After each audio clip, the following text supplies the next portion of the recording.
여러분 안녕하세요. 북튜브 채널 써니피디아에 오신 것을 환영합니다. 저는 써니피디아 주인장 북튜버 써니 임선희예요. 제가 오늘 여러분들과 함께 읽어볼 책은요, 세기의 천재 철학자 버트란드 러셀의 게으름에 대한 찬양이에요. 버트란드 러셀이 어떤 게으름을 찬양했을까? 게으름을 비판한 게 아니라 찬양까지 했대요. 어떤 내용인지 정말 궁금하지 않으세요? 저는 가끔 가다가 정말 격하게 아무것도 안 하고 싶을 때가 많거든요. 여러분도 공감하시나요?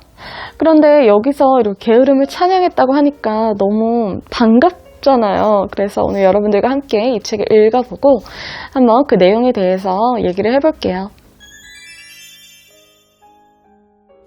여러분, 우리 한번 이런 달콤한 상상 해볼까요? 우리가 로또를 샀어요. 근데 하루아침에 500억짜리 1등에 당첨된 거예요. 너무 좋다. 그럼 여러분 어떻게 하시겠어요? 내일 아침에 당장 출근하시겠어요? 9시에? 지금처럼 일을 안 할 것 같지 않으세요? 여행이나 취미활동 하고 싶었던 거 하면서 여유롭고 편안하게 인생을 즐길 것 같지 않으세요? 혹은 일을 하더라도 자아 실현을 할 수 있는 방향으로 직업을 바꿀 것 같지 않으세요? 그쵸. 우리는 매일매일 아침 일찍 일어나서 정말 달리는 호랑이 등 위에 타고 있는 것처럼 출퇴근을 하면서 성실히 열심히 노동을 하면서 살아가고 있지만, 사실상 멈춰서서 생각해보면 우리가 일 자체를 즐겨서 즐겁게 정말 너무나 행복하게 일하고 있는 거라기보다는 일을 해야 하기 때문에 생존 조건을 갖추기 위해서 하고 있다는 게 너무나 명백해지죠. 우리는 왜 이런 방식으로 일하고 있을까? 나아가서 우리는 왜 이렇게 힘들게 살고 있을까? 왜 이렇게 살까? 이런 질문을 반드시 해봐야 한다는 거죠. 이런 생각은 각자 머릿속으로 해서는 부족하고 사회 구조적으로 그리고 역사적으로 한번 재고해볼 필요가 있다는 것이 바로 이 책을 집필한 버트란드 러셀의 주된 생각입니다. 우리 세대 사람들 대부분이 그렇듯 나도 이런 말을 들으며 자라났다. 사탄은 늘 게으른 손이 저지를 해악을 찾아낸다. 대단히 강직한 아이였던 나는 들은 대로 모두 믿었고 지금 이 순간까지도 열심히 일만 하게 만드는 양심을 갖게 됐다. 하지만 비록 내 양심이 내 행동을 지배하고 있다곤 해도 내 소신은 그동안 일종의 혁명을 겪어왔다. 세상에는 너무나 일이 많으며 근로가 미덕이라는 믿음에 의해 엄청난 해악이 발생한다고 생각한다. 그러므로 현대 산업국가에 필요한 설교는 지금까지 늘 해오던 것과는 전혀 달라야 한다. 이 책 게으름에 대한 찬양은 현대 자본주의 사회에서 빈번하게 일어나는 과잉 노동 현상, 그리고 이로 인해서 촉발되는 인간 소외, 즉 노동만 남고 정작 중요한 인간은 소외돼 버리는 그런 현상을 비판한 에세이집이에요. 러셀은 인간이 주체성을 회복하고 그리고 진정한 자유를 누리기 위해서는 오랜 시간 열심히 노동하는 것보다 여가를 누릴 수 있어야 한다고 주장하고 있죠. 러셀은 이 책에서 굉장히 센세이셔널하고 급진적인 주장을 하고 있어요. 바로 노동 시간을 4시간으로 줄여야 한다는 거예요. 보통 일일 노동 시간은 8시간으로 규정돼 있잖아요. 절반이죠. 러셀은 현대 산업 기술의 발달이 성과를 내는 데 필요한 시간을 일일 4시간으로 줄일 수 있는 그런 사회적인 조건을 만들어줬기 때문에 인간은 좀 더 적게 노동을 할 수 있고 또 그래야 하고, 그럼으로써 여가 시간을 상대적으로 이렇게 늘림으로써 각자가 자기 생각을 할 수 있는 그런 주체적인 인간이 될 수 있다라고 주장을 해요. 여가란 문명의 필수적인 것이다. 예전에는 다수의 노동이 있어야만 소수의 여가가 가능했다. 그러나 다수의 노동이 가치 있는 이유는 일이 좋은 것이어서가 아니라 여가가 좋은 것이기 때문이었다. 이제 현대사회는 기술의 발전으로 문명에 피해를 주지 않고도 얼마든지 공정하게 여가를 분배할 수 있게 됐다. 현대의 기술은 만인을 위한 이 생활 필수품을 확보하는 데 필요한 노동의 양을 엄청나게 줄였다. 우리는 인간으로서 생활을 하기 위해서는 어쩔 수 없이 노동을 해야 하죠. 이것이 바로 인간의 조건이죠. 하지만 될 수 있으면 적게 하는 것이 좋다라는 것이 러셀의 생각이에요. 임금 노동이라는 것은 자유로운 노예제의 다름 아니다 라는 거죠. 즉 우리가 자연스럽게 받아들이고 있는 근로의 도덕이라는 것은 바로 노예제의 도덕의 다름 아니다 라는 이런 주장을 하고 있는 거예요. 러셀은 역사적으로 봤을 때 의무라는 개념은 바로 권력을 가진 자들이 그렇지 못한 자들에게 그들 스스로의 이익을 위해서가 아니라 주인의 이익을 위해서 살도록 강요하는 그런 수단으로 자리매김해왔다라고 지적하고 있죠. 의무란 개념은 역사적으로 볼 때 권력을 가진 자들이 그렇지 못한 자들에게 자기 자신의 이익이 아니라 주인의 이익을 위해 살도록 유도하는 수단으로 이용되어져 왔다. 물론 권력을 가진 자들은 자신들의 이익과 인류 전체의 이익은 동일하다고 어거지로 믿음으로써 스스로에게도 이 사실을 은폐한다. 러셀은 현대사회에서도 이와 마찬가지로 누군가에게 근로의 의무를 부과하는 자들, 즉 타인에게 일을 시키는 자들만이 노동의 가치를 찬양한다는 점을 아주 정확하게 지적하고 있죠. 즉 노동시간이라는 것은 equal 노동자들이 빼앗긴 삶의 시간이다 라는 점을 이야기하고 있는 거죠. 사실 물질을 이동시키는 작업을 그 본질로 하는 이 노동이 우리의 생존에 필요한 것이긴 하지만 사실 인간 생활의 목적이라고까지 강조될 필요는 없다. 만일 그렇다면 셰익스피어보다 인부 한 사람이 더 뛰어나다고 해야 할 것이다. 이 문제에 있어 우리는 두 가지 동기로 인해 오도되어 왔다. 하나는 가난한 사람들의 마음을 편하게 해줘야 할 필요성이다. 이 때문에 부자들은 수천 년에 걸쳐 노동의 존엄성을 역설해왔다. 자신들은 그 부분에서 존엄하지 않아도 되도록 애써 배려하면서 말이다. 또 다른 이유는 우리가 지구상에 일으키는 매우 멋진 변화들에서 기쁨을 느끼도록 만드는 메커니즘에 있다. 그러나 이 두 가지 동기 중에 그 어느 것도 실제로 일하는 사람에게는 아무런 호소력이 없다.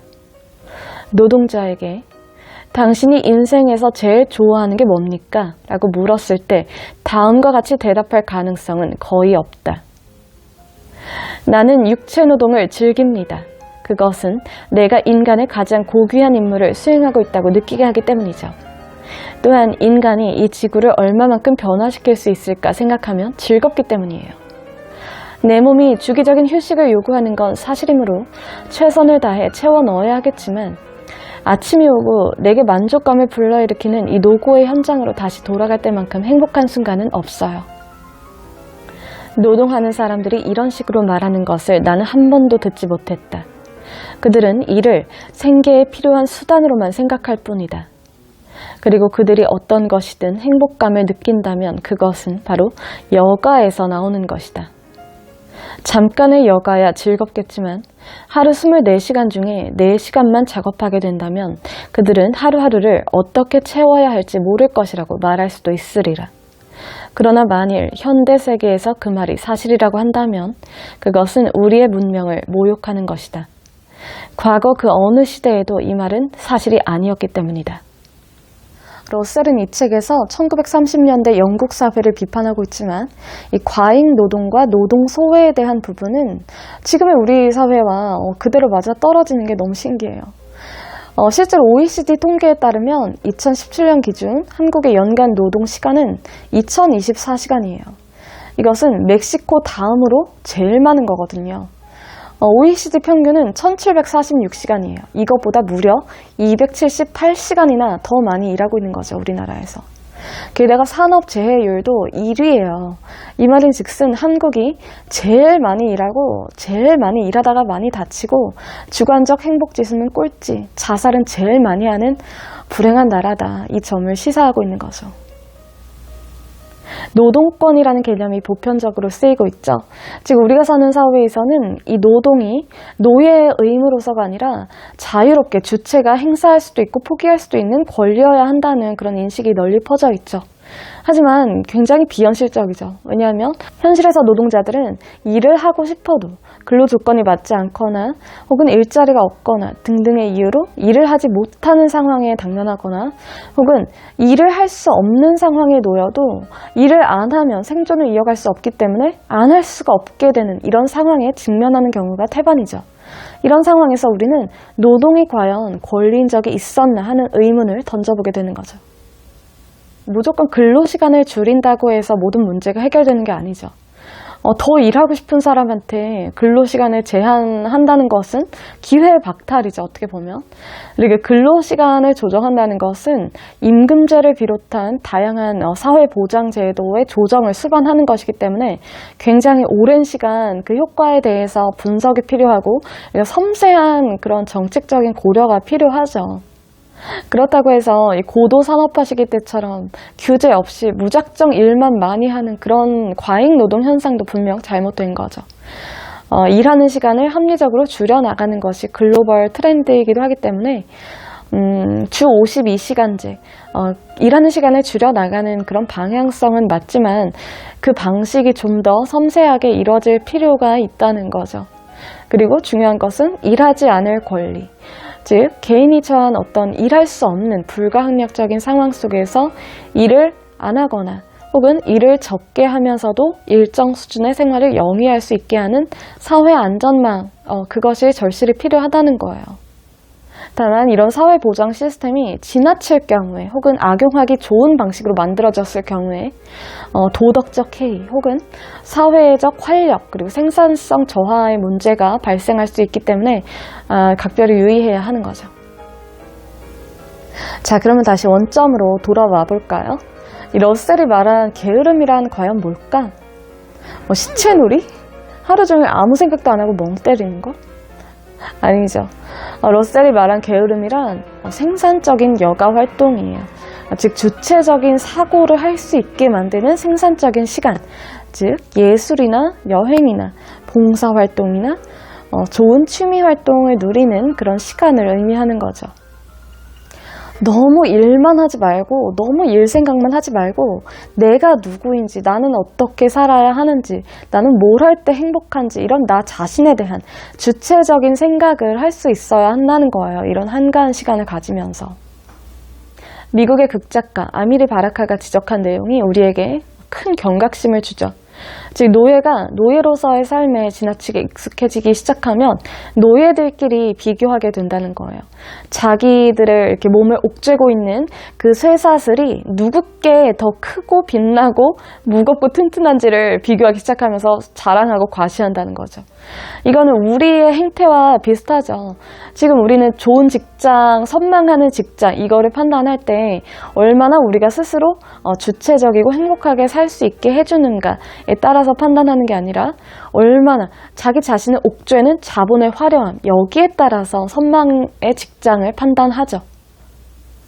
누구도 하루 4시간 이상 일하도록 강요받지 않는 세상에서는 과학적 호기심에 사로잡힌 사람이라면 누구든 그 호기심을 맘껏 탐닉할 수 있을 것이고, 어떤 수준의 그림을 그리는 화가든 배골지 않고 그림을 그릴 수 있을 것이다. 또한 젊은 작가들은 기념비적인 대작을 내는 데 필요한 경제력을 확보할 요량으로 자극적인 작품을 써서 주의를 끌어보려 하지 않아도 될 것이다.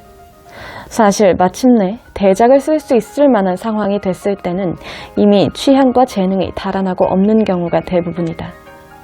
직업상 경제나 정치에 관심을 갖게 된 사람은 학문과의 교류를 통해 자신의 생각을 발전시켜 나갈 수 있을 것이다. 그러한 교류가 없을 경우 대학에 몸담은 경제학자들의 작업은 현실감을 상실하기 쉽다. 의료인들에겐 발전한 의학을 배울 수 있는 시간이 주어질 것이고, 교사들은 젊을 때 배운, 따라서 그 사이 이미 사실이 아닌 것으로 변해버렸을 지식들을 틀에 박힌 방법으로 가르치느라 분투하지 않아도 될 것이다. 무엇보다도 인생의 행복과 환희가 충만할 것이다. 신경쇠약과 피로와 소화불량증 대신에 말이다.